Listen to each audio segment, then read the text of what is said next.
So apparently Monday Night Raw is great again because of Paul Heyman. People keep telling me that. I said that I didn't really like the previous episode of Monday Night Raw. I mean, we got a one cool spot, and then we got a replay of that, and then we got a replay of that, and then we got another replay. But that was it. That was seriously it. But this show, oh man, Paul Heyman completely changed the landscape of Monday Night Raw. I mean, we got this. Isn't that just great? Isn't that just great, people? The only better partner I can imagine for Roman Reigns is actually the Miz Dad. I love the Miz Papa. 2 out of 3 6-man tag matches, complete randomness, matches not making any sense whatsoever. Why am I seeing this cringe on Monday Night Raw? I'm struggling to see any change. So, did Paul Heyman completely change Monday Night Raw? No.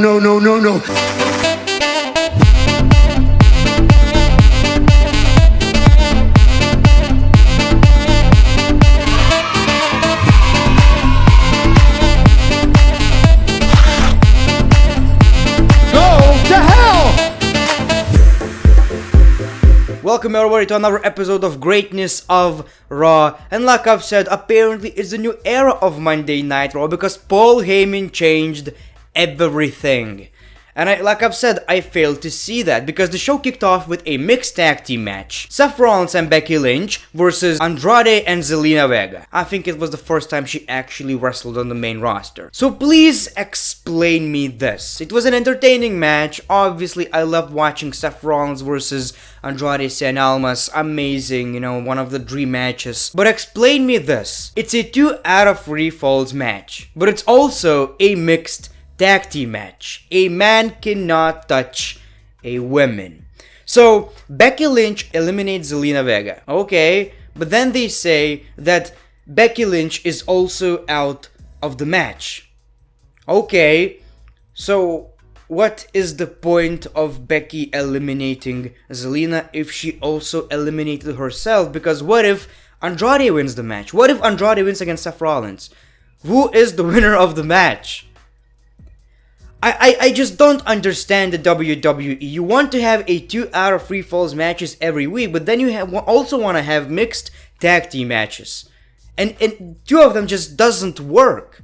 It does not work. I know wrestling fans don't have a lot of intelligence, but a total idiot can figure it out. It's so shocking, people, because Seth Rollins hits the curb stomp to Andrade and they won the match. I almost cannot believe it, people. It's almost as if the other result wouldn't make any sense whatsoever. Rollins and Becky Lynch celebrate on the ramp until Baron Corbin and Lacey Evans attack from behind. Corbin and Evans leave Becky Lynch and Rollins laying. Paul Heyman comes out and walks past Rollins and Evans as he heads down to the ring. And of course, Paul Heyman said that Brock Lesnar may or may not be here tonight. Yeah, I don't know, people. The thing is, like, I like Paul Heyman, I appreciate what he did to the business, but I can't stand watching him on Raw.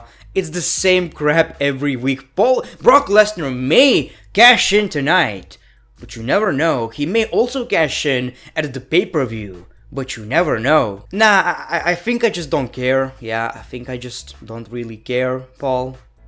You know? Shane McMahon and Drew McIntyre approach a random arena employee backstage and ask him to be Roman Reigns' partner tonight, and he did it again and again and again, and later in the show, he found a random dude and asked him to wear a mask. Why? I seriously don't know why. It's so convenient to be another wrestler, you know. It turned out to be Cedric Alexander. So convenient, you know. We want you to be a Roman Reigns partner, but for no reason whatsoever, wear a mask because it's not gonna be you actually. And it's not positive for us, but yeah, anyway, it's very convenient. That's the way we write shows. We got The Miz and The Usos versus The Revival. 2 out of 3 falls match, of course, people. The Revival hits the Shatter Machine on Jimmy for the 3 count, and we have 1-0 for The Revival and Elias. After the commercial, we got a skull-crushing finale on Dawson for the 3 count, and now it's 1-1. Then later in the match, The Usos hit double super kicks on The Revival, so The Usos and The Miz won the match. It did nothing for the show, honestly.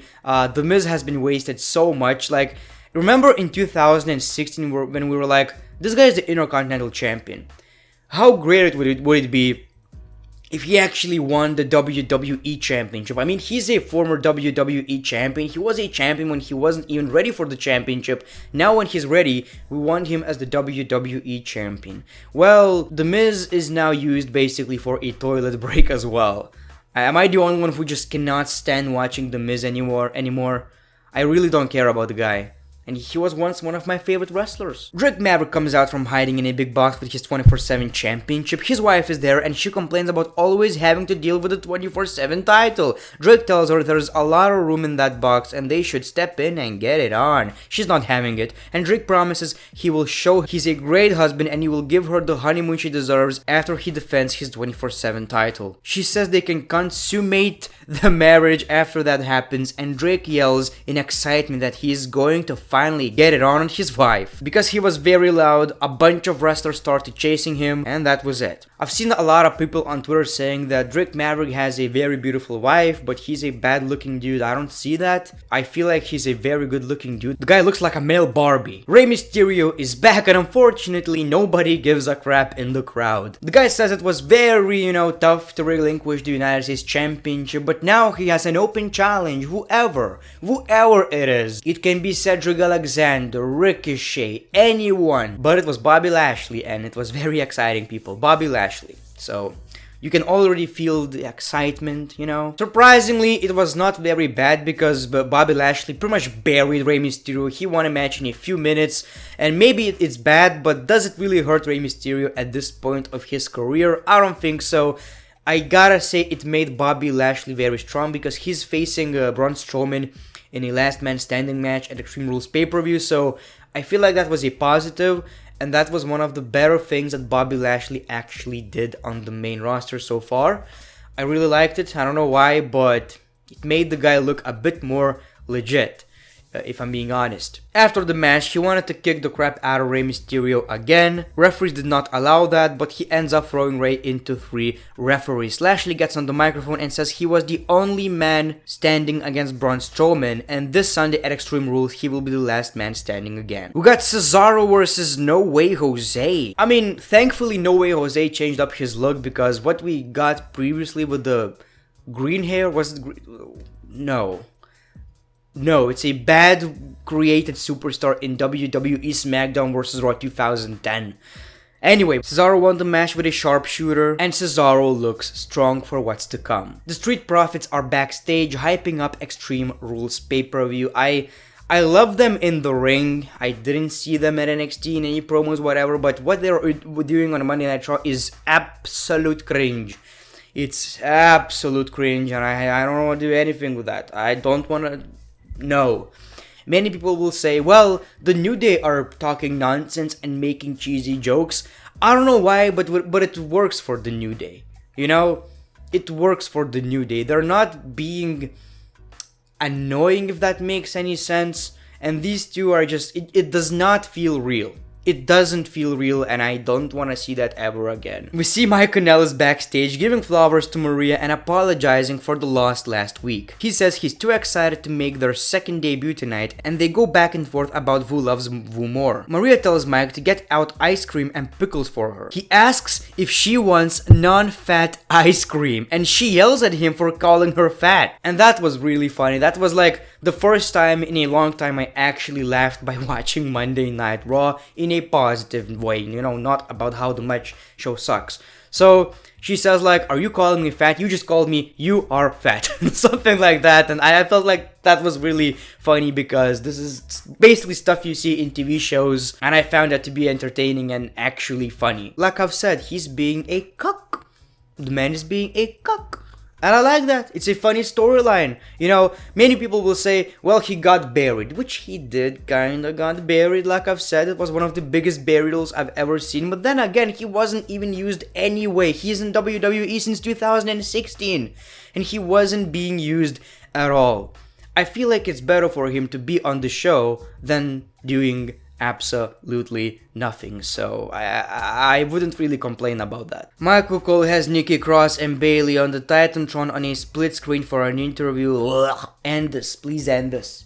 End this, people, end this. I'm about to throw up. People.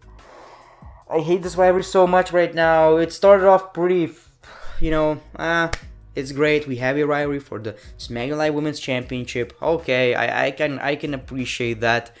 Now it's to the point where I don't want to see it ever again, people. No. No.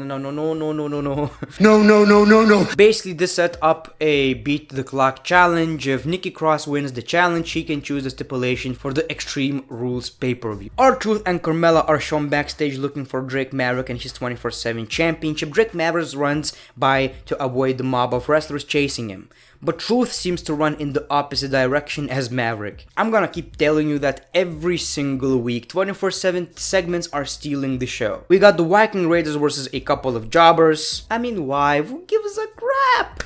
Who gives a crap? If you want to build that tag team, give them an opportunity for the Raw Tag Team Championships or something like that. Who gives a crap anymore? As the Raiders are celebrating their win, Drake Maverick and the mob of wrestlers chasing him come out through the crowd and fight at ringside. The Raiders clean the ring. RTruth runs in the ring, but he sees the Raiders and he decides to leave. Carmela hops on RTruth's back and they run out through the crowd while other wrestlers are still at ringside. The US champion Ricochet comes out of the ring and he talks about AJ Styles attacking him last week. He basically says that at the end of the day, he will have to fight all three of them. I like Ricochet. I love the man. I absolutely love watching him in the ring. He's one of the most nicest looking dudes. It feels like he's a great guy, and I'm happy he's a United States champion. And I gotta be honest, ever since he won the United States championship, the title means something because he treats it like a big championship. Just by looking at the guy in the face, you can see he appreciates being the champion, and WWE are actually using that championship in a very important rivalry. So, United States Championship is back where it belongs, prestige. So, the issue is he's not very good on the microphone, but I hope that this is something that is going to change, because when AJ Styles came into the WWE, he was not very good on the microphone as well. He improved over the years a lot. And hopefully this is the case with Ricochet. He doesn't seem very nervous, but it lacks something. Like, there's no emotion. So hopefully this is something that is going to change. But Ricochet is one of my favorite wrestlers. But anyway, we got Ricochet versus Luke Gallows, in which Ricochet reverses the powerbomb, attempting into a pin, and he scores the free count on Gallows. After the match, AJ challenges Ricochet to do what he said he was going to do and fight all three of them. AJ tells Ricochet to take on Carl Anderson right now unless he's not man enough. Ricochet accepts, and we have Ricochet versus Carl Anderson, in which Ricochet hits a running dropkick on Anderson, and then Ricochet goes out to the top rope. He hits the 630 for the free count, and immediately after the match, AJ Styles hits the ring and attacks Ricochet. They beat the crap out of the guy, and he says he's a very nice guy because he doesn't want to finish the job, because he wants to take on him at Extreme Rules pay-per-view for the United States Championship. He's a great guy. So this is the best rivalry we have in the WWE right now, in my opinion, at least on Monday Night Raw. What we had on SmackDown Live, well, this is something that we are going to talk about later today. I hope so, but this is the best rivalry we have. I'm excited for it. Like I said, United States Championship is being important.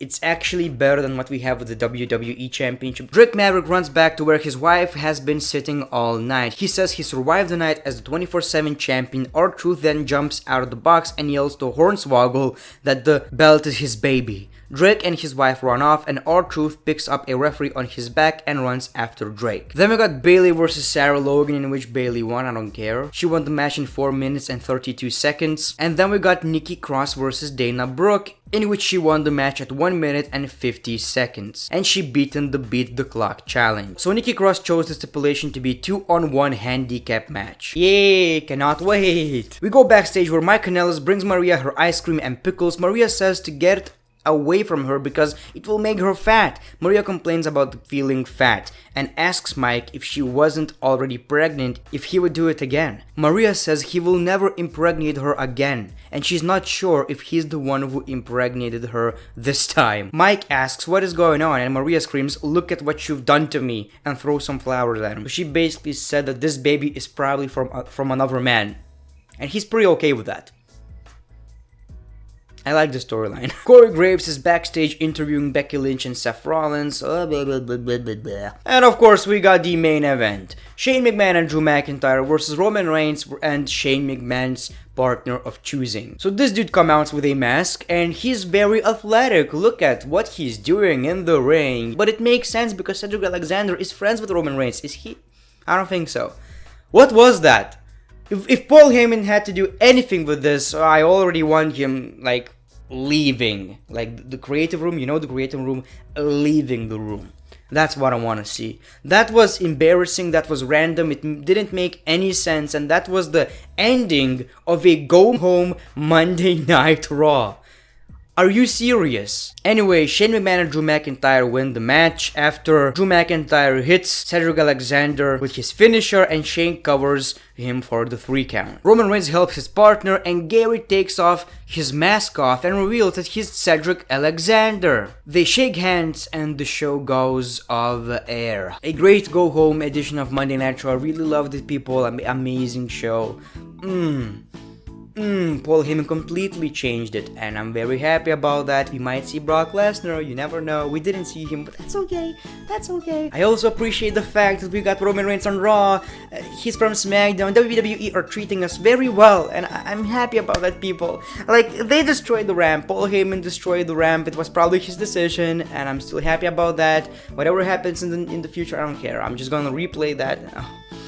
Masked Man, it's not really the Gary, it's Cedric Alexander. I love Monday Night Raw, people. So thank you for watching this video, YouTube maniacs. If you like this video, smash the like button, smash it as hard as you can, like, hit a finisher on it, hit a finisher on the like button, people.